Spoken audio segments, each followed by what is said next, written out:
Welcome to Gathered Together Homestead. I'm Jessica, and I thought it was a good time that we give a goat update. So we've posted a video probably a few weeks ago of us starting to get prepared for goats. We started on our fence that day. Then I did post a second video of our grain bin getting delivered, which was super exciting. And then I've posted a couple small videos of us getting bottle goats. A lot has changed since then. So originally, my goat friend Sarah had contacted me about trading some rabbit meat for a bottle goat. And we thought that's a great experience for the kids. We'll do that. So we did. And we had him for about 24 hours. And he went from being a happy, healthy little bottle goat to being very ill very quick. So I contacted Sarah. I was like, something's not right. This is what he's doing. What do you suggest? And she confirmed, yes, I think he's very sick. And we decided the best route to kind of get him better would be to take him back to her, just because we weren't set up 100% for goats yet. We were set up to keep him safe and growing, but should any problems arise, we weren't ready for that. And so she said, bring him back. We brought him back, prayed for the little guy, and here he is, happy and healthy. So he's doing much better. But in the meantime, while she had him, we got everything else prepared. I went and got necessary supplies for possible issues. Obviously, there's always things that could come up that we don't, and could and will come up that we don't expect. But I got some things that would help should a problem arise again. So we are now 100% prepared for goats. So in the meantime, we did finally decide on our breed of goat that we are going to start with is a Saanen. So she has two Saanens that are in milk, does of course. And we're going to get those from her, Lord willing, by the end of the weekend. We're really excited about that. But she also had a friend who had another bottle goat, which is perfect to keep our little guy friend that is not a wether. So he'll grow into being our buck, our breeding buck, and then we'll have our two does from her, and we should be set on our way. So I wanted to update you on what we've been doing and kind of give you a tour of what we have set up. And we're really excited. So let me show you around. Here is our beloved grain bin. It is set up nicely. I'm sure we'll change things as the goats actually get here. The full-size goats, of course, we have the little bottle goats, but this area outside here is not 100% done. We use the cutout piece of metal to cover the door at night to keep it warm in there, but we will be building an actual door to go there that hinges and works wonderfully. Our last video about the fence, this was the fence we were building there. We have since, of course, closed everything in. So everything's all closed in. We did use this gate from it was just on the property already. We've got it hooked up. Got our water trough. We went with a low water trough. That was what was recommended. I hear that goats can easily, little goats anyhow, can easily drown themselves. So this was the safest option that we found. And I wish we would have done a video on it, but we didn't. So here it is. This is Glenn's DIY no waste goat hay feeder. So we had all of this lumber already on site. We had just done a little remodel project, so we had the 2x4s left over, and then some of the other wood was just lumber that was here. And then this fencing material here is what we have on our garden.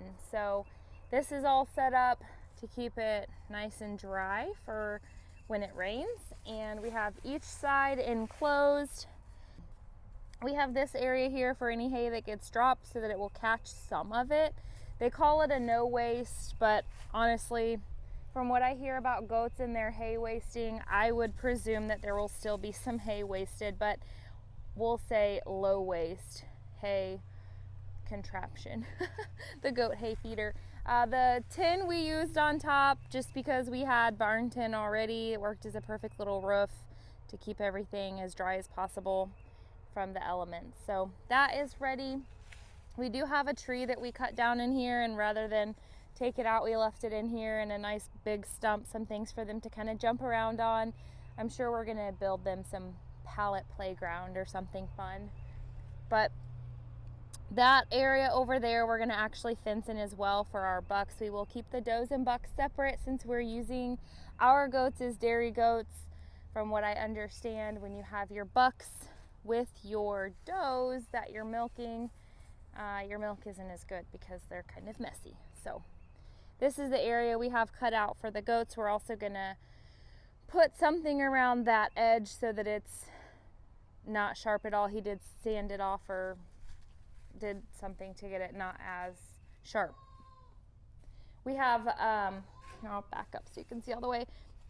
We have pallets down first, and then we're gonna cover those with bedding. Reason being is this is, you know, out in the yard. It's not like some finished area that has concrete down or something, and it is a lower part of our property. So should we get a lot of rain, I guess I should say when we get a lot of rain and should it run, the goal is to keep their bedding area as dry as possible. So we'll change out their bedding frequently, of course, but we'll put bedding over the pallets so they're not laying in wet before we get it changed out. Now we have this area sectioned off right now for our little bottle babies. Hi guys. Hi guys. They're so sweet. So sweet. And then we've got our fencing in here to keep this separate. Hi. This will open up right into our milking area. This is Glenn's homemade DIY milking stand. Thanks. Yeah, yep, works. So that's all ready to go. And we're pretty much ready. I have my little cabinet full of some goodies, and then some things are inside. So we are definitely getting ready. These guys have a couple of heat lamps, but we've got them off right now because it is, I don't know, almost 70 degrees today, so they didn't need it on. But I've got our minerals. I've got our black oil sunflower seeds and alfalfa. We've got our grower feed. I think Glenn picked up today our grains, correct? Did you forget? You were supposed to get the grains at 2 o'clock. Oh, no grains. We'll get grains. So that's pretty much it. We are 99.9% ready for goats. We've got our does coming, like I said, Lord willing, Sunday, and we'll be on a roll.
grain bin turned into a goat barn is coming along so nicely. Now that it has a front door and the major dents are taken care of, it is time to address the back portion of the grain bin. So we cut a large opening in it. That way the goats could get in and out of the back half of the grain bin, and this would serve them as a shelter.